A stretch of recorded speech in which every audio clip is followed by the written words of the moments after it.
Premium triplex villas at Bachupally APR projects. భారత సంతతికి చెందిన సునీత విలియమ్స్ తో సహా నలుగురు వ్యోమగాములను పుడమికి తీసుకొచ్చిన క్రూ డ్రాగన్ వ్యోమనౌక ఫ్లోరిడా తీరానికి సమీపంలోని సాగర జలాల్లో దిగిన అద్భుత దృశ్యం గురించి అందరూ చర్చించుకున్నారు. సముద్రం నుంచి ఈ వ్యోమనౌకను బయటకు తీయడానికి స్పీడ్ బోట్లు వచ్చినప్పుడు డాల్ఫిన్లు చేసిన సందడి ఎవ్వరూ మర్చిపోలేరు. అనుకోని అతిథుల్లా వచ్చిన ఈ జీవులు క్రూ డ్రాగన్ చుట్టూ డైవ్ చేస్తూ కనువిందు చేశాయి. ఇవి అక్కడికి ఎందుకు వెళ్ళాయన్నది ఆసక్తికరంగా మారింది. నిజంగా వారికి డాల్ఫిన్స్ స్వాగతం పలికాయా? ఎందుకు అవి అక్కడికి ఎందుకు వెళ్ళాయో తెలుసుకుందాం.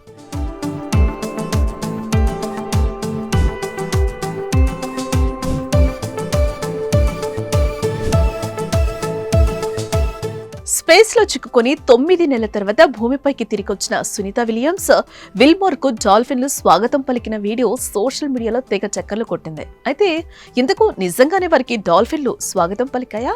అవి అలా ఎందుకు చేశాయి అనే దానిపై ఇప్పుడు అందరూ తెగ సెర్చ్ చేస్తున్నారు.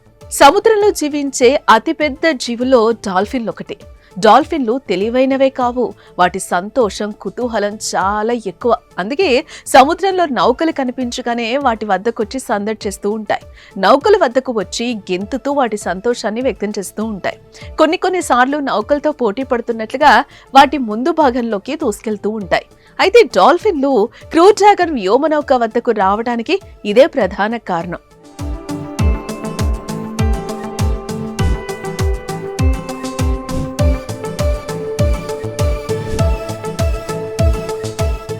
సాధారణంగా సముద్రాల్లో నౌక వేగంగా ప్రయాణించేటప్పుడు దాని ముందు భాగంలో ఒక పీడన తరంగం ఏర్పడుతుంది.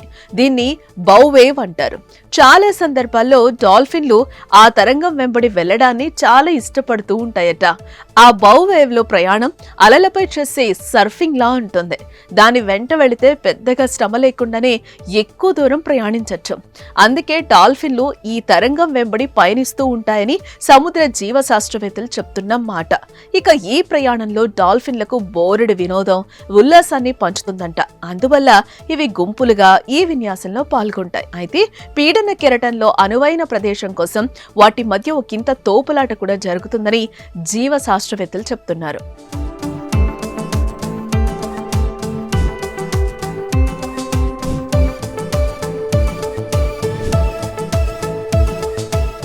అయితే సునీత విల్మోర్ రాక సందర్భంగా క్రూ డ్రాగన్ వ్యోమనౌక ల్యాండింగ్ సమయంలో తలెత్తిన అలజడి, ఆ తర్వాత స్పీడ్ బోట్ల హడావడి డాల్ఫిన్ల దృష్టిని ఆకర్షించుండొచ్చు.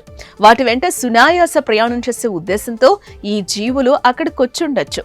ఇక అలల తాకిడికి అవి సరదాగా గెంతుతూ వారికి స్వాగతం పలికేలా విన్యాసాలు చేశాయంటూ జీవశాస్త్ర నిపుణులు చెప్తున్నారు. ఇకపోతే అనాదిగా సాగరాల్లో వేగవంతమైన నౌకలు వచ్చినప్పటి నుంచి డాల్ఫిన్లలో ఈ తరహా వ్యవహార శైలిని మానవులు గమనిస్తున్నారు. పురాతన కాలంలో గ్రీక్ నావికులు దీన్ని గుర్తించారు. అప్పట్లో వారు డాల్ఫిన్లను పవిత్ర జీవులు, సహచరులుగా పరిగణించేవారు.